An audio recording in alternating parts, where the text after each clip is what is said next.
Oke, assalamualaikum warahmatullahi wabarakatuh. Selamat siang semua. Kembali lagi pada minggu yang ke-10 ini kita akan bahas tentang logika predikat lanjutan. Tapi sebetulnya bukan logika predikat ya. Logika khusus di mana ini paling sering dibuat atau digunakan oleh para expert ya atau ahli para pakar dalam menggunakan dalam bidang ilmu kecerdasan tiruan ya atau AI. Nah, atau biasa dikenal dengan logika fuzzy ya. Oke, ini sebatas dasarnya saja ya untuk logika fuzzy pada minggu ini. Nah, untuk logika fuzzy ini proses pengambilan keputusan ya berbasis aturan yang bertujuan untuk memecahkan masalah. Nah, di mana sistem tersebut sangat sulit untuk dimodelkan maupun terdapatnya suatu ambiguitas atau keraguan ya dan ketidakjelasan yang berlimpah. Maksudnya ketidakjelasan itu banyak ya. Nah, ini biasanya ditentukan oleh persamaan logika di mana ini berasal dari pemikiran yang mengidentifikasi serta mengambil keuntungan dari grayness antara dua nilai yang ekstrim ya. Nah, mengapa logika fuzzy? Oke. Yang pertama, ini kemampuannya dalam proses penalaran secara bahasa ini tidak diragukan lagi karena dia tidak memerlukan persamaan matematika yang rumit ya. Yang kedua, jelas mudah dimengerti ya. Yang ketiga, memiliki nilai toleransi ya terhadap data-data yang tidak tepat sekaligus ya. Yang keempat, mampu memodelkan fungsi-fungsi nonlinear ini yang sangat kompleks, sangat banyak ya. Nah, terus dapat memodelkan fungsi-fungsi ini yang tadi kompleks tadi ya. Juga dia bisa membangun dan mengaplikasikan pengalaman atau knowledge ya, pengalaman atau ya expertise dari para expert ya tanpa melalui proses pelatihan atau training ya. Nah, dia juga bisa bekerja sama dengan teknik kendali secara konvensional. Dan ini logika fuzzy berdasarkan pada bahasa alami. Oke, dasar-dasarnya apa saja? Dasar-dasar dari logika fuzzy, yang pertama itu variabel ya, jelas. Nah, variabel fuzzy ini yang akan dibahas dalam suatu sistem fuzzy ya. Yang kedua itulah himpunannya. Nah, jadi himpunan ini suatu kelompok yang mewakili satu keadaan tertentu dalam satu variabel fuzzy. Jadi himpunan itu adalah dalam suatu variabel fuzzy ya. Jadi kumpulan dari beberapa variabel. Nah, ada namanya semesta pembicaraan. Jadi semesta ini seluruh nilai yang diizinkan untuk dioperasikan dalam suatu variabel. Nah, baru terakhir adalah domain himpunan fuzzy sendiri. Jadi di mana ini seluruh nilai yang diizinkan dalam semesta pembicaraan dan mulai dioperasikan dalam himpunan fuzzy ya. Oke, itu adalah tadi dasar-dasarnya. Nah, untuk atribut himpunan fuzzy ini ada dua ya. Pertama, linguistik. Dari namanya saja linguistik arti adalah bahasa ya, sesuatu bahasa alami, linguistik language ya. Nah, ini adalah nama suatu kelompok yang mewakili suatu keadaan tertentu dengan menggunakan bahasa alami. Misalkan ya, variabel temperatur di sekitar ini bisa diwakili dengan dingin ya, sejuk, panas, hangat, warm atau bahasa Inggrisnya ya bisa ya. Nah, sedangkan yang atribut satunya itu adalah namanya numeris. Numeris biasanya berhubungan dengan ukuran. Nah, ini contohnya misalkan 10 ya. Jadi misalkan variabel temperatur di ruangan ini berkisar 10 derajat Celcius ya. 35 derajat Celcius misalkan ya. 40 air mendidih pada titik 100 derajat Celcius misalkan seperti itu. Ya, itu numeris. Jadi ada perbedaan lah ya. Linguistik sama numeris. Nah, di fuzzy sendiri ini ada namanya fungsi keanggotaan ya. Nah, fungsi keanggotaan itu biasanya mewakili grafik ya, di mana grafik tersebut ini mewakili dari besarnya derajat keanggotaan ya. Misalkan nilainya 0 dan 1 ya. Nah, grafiknya seperti apa ya? Terus biasanya dilambangkan dengan mikro, simbol mikro ya, dalam kurung X ya. Nah, terus ada namanya faktor bobot untuk menentukan pengaruh bagi rule pada saat melakukan inference ya, atau inferensi. Nah, seperti ini contohnya. Untuk grafik keanggotaan kurva linear itu ada dua ya. Untuk yang turun, kita bahas yang naik dulu ya. Untuk yang naik, ini biasanya dari mikro X sama dengan X di antara nilai X ya, ingat ya, nilai X ini di antara lebih kecil sama dengan, bukan ya, untuk nilai nolnya ya, X di, bukan di antara ya, X lebih kecil sama dengan A ya, untuk nolnya ya. Nah, untuk antaranya misalkan ini bacanya seperti ini ya deh. Nilai X ini lebih kecil sama dengan A, namun lebih besar sama dengan B. Ya. Jadi X sama dengan lebih besar sama dengan B itu bernilai 1 ya. Jadi nilai X-nya itu kisarannya dari 0 ke 1 seperti itu ya.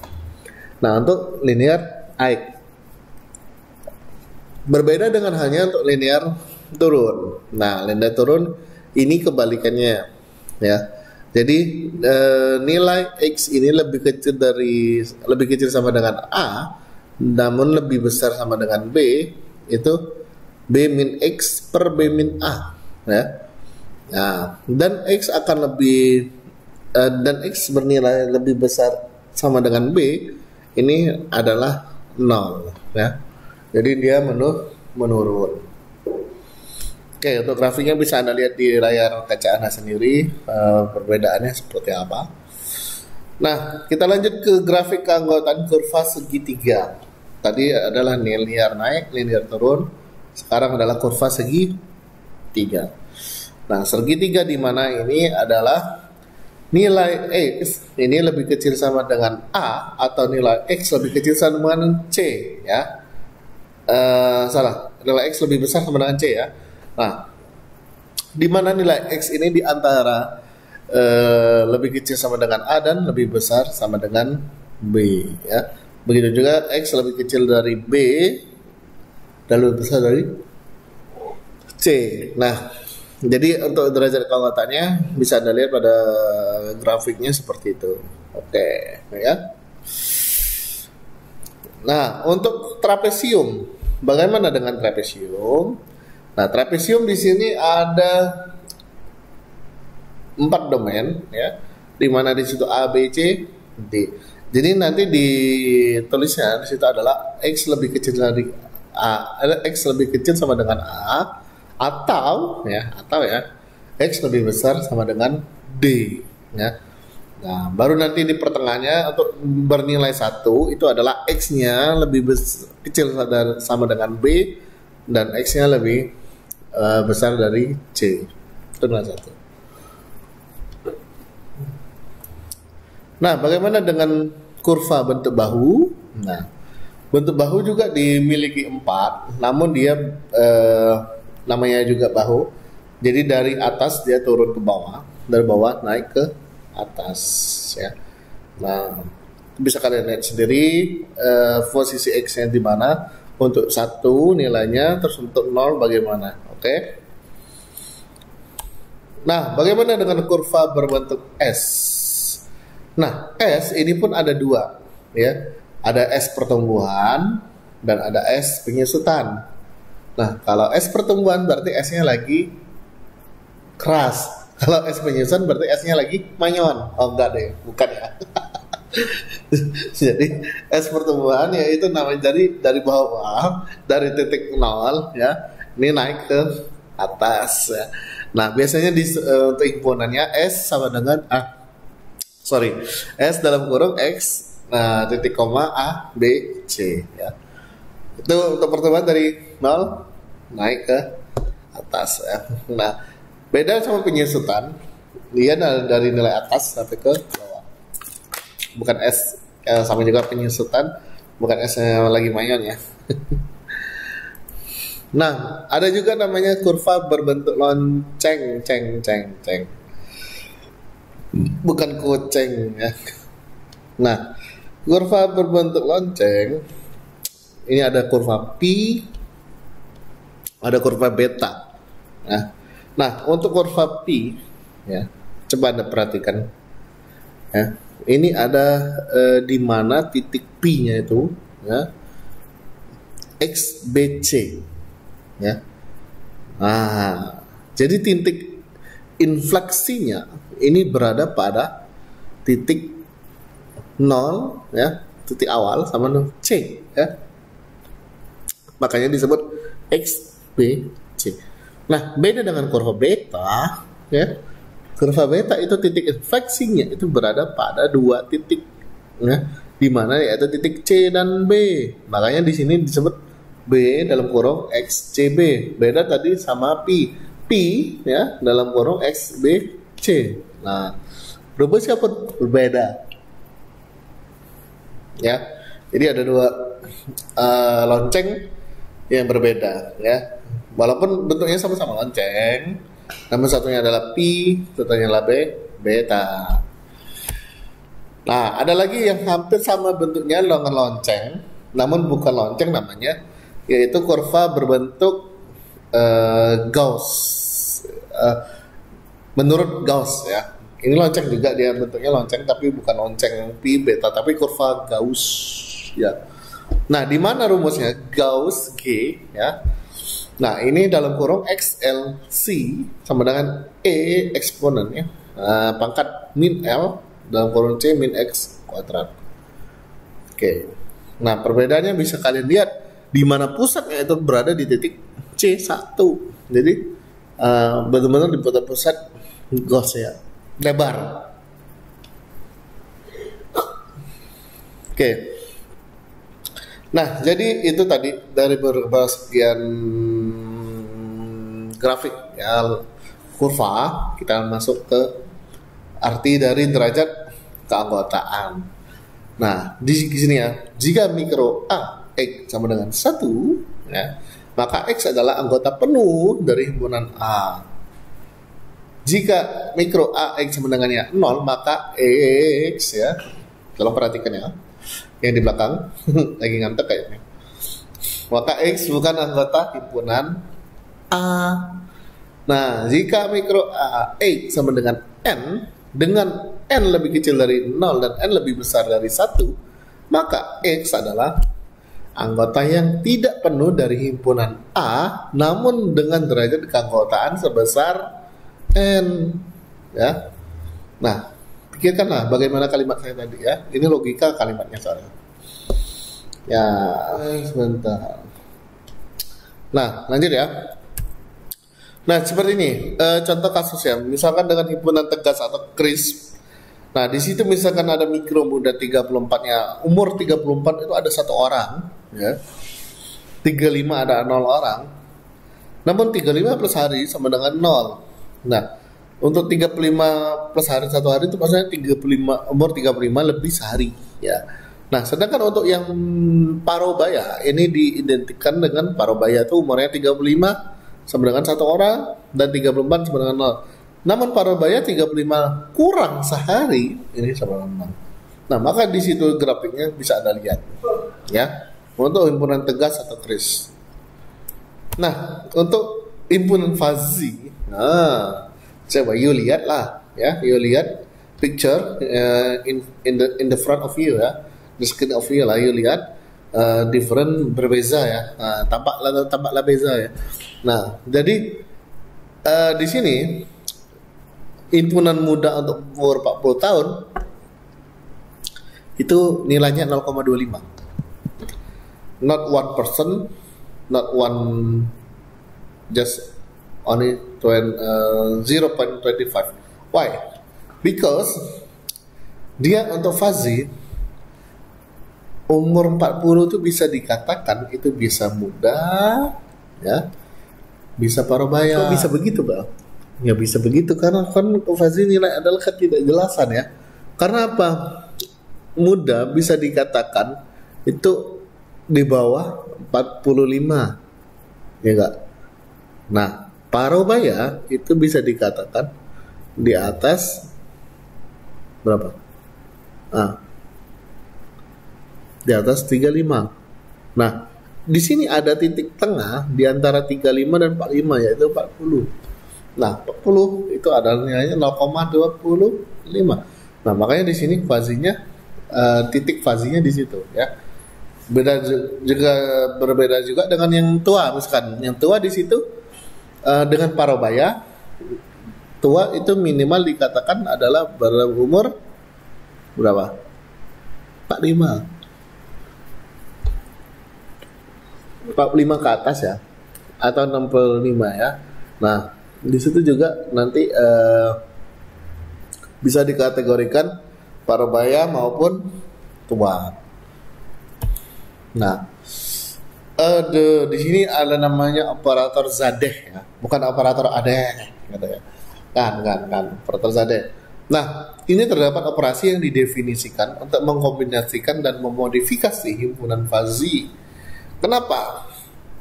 Ya, biar dia nanti nilai keanggotaannya hasil pengoperasian tersebut dinamakan file strength ya, atau A predikat. Nah, adapun operator-operatornya ada dua. Ada tiga, sorry. And, or, dan not ya. Nah, kalau N ini berdasarkan irisan ya, N. Nah, kalau OR biasanya berkaitan dengan gabungan. Nah, namun not ini berkaitan dengan komplement. Ya. Nah, contohnya misalkan seperti ini. Jika nilai keanggotaan 27 tahun pada himpunan usia muda adalah 0,6 ya, dan nilai keanggotaannya 2 juta rupiah pada himpunan penghasilan gaji yang tinggi adalah 0,8. Maka nilai A predikat untuk usia muda dan penghasilan tinggi adalah 0,6 ya. Nah, di situ ada rumusnya. Bisa Anda kerjakan nanti contoh-contoh yang lain juga ya. Misalkan untuk usia muda penghasilan tingginya berapa, usia tidak muda dengan usia yang muda selisihnya berapa. Oke, ini terlalu banyak pesan yang masuk. Untung kita live ada 200.000 subscribers ya. Terima kasih. Oke, tadi ada namanya operator zadeh ya. Nah, sekarang ada namanya penalaran monoton. Nah, jadi di fase ini digunakan sebagai dasar untuk teknik implikasi fungsi. Misalkan dua daerah fase direlasikan dengan implikasi if X is A dan Y is B, atau dengan transfer fungsi G sama dengan fxa B ya, fxa B ya, maka sistem fazi ini dapat berjalan tanpa harus melalui komposisi dan dekomposisi. Ya. Jadi nanti outputnya ini dapat diestimasi langsung dari nilai keanggotaan yang berhubungan dengan antecedent. Ya, proposisi setelah if. Jadi if dan LC. Nah, nanti LC-nya itu. Nah, namun di sini if X ya is A dan Y is B.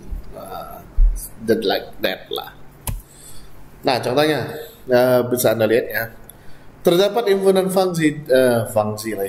terdapat himpunan fazi tinggi dan berat yang relasinya diekspresi dengan aturan if tinggi badan is tinggi dan berat badan is berat. Nah, jika grafik usia terlihat seperti di gambar Anda dan diketahui tinggi badan seseorang adalah 165 cm, berapakah berat badan ideal orang tersebut? Ayo, ada yang bisa jawab? Ini bukan hitungan BMI ya, atau body mass index ya. Ini kita berhitung dengan fazi. Nah, caranya like this ya. You can see in your screen that the formula is a micro tinggi ya, 165 centimeters equals 165 minus 150. Nah, 150 ini kita dapat dari mana? Ya.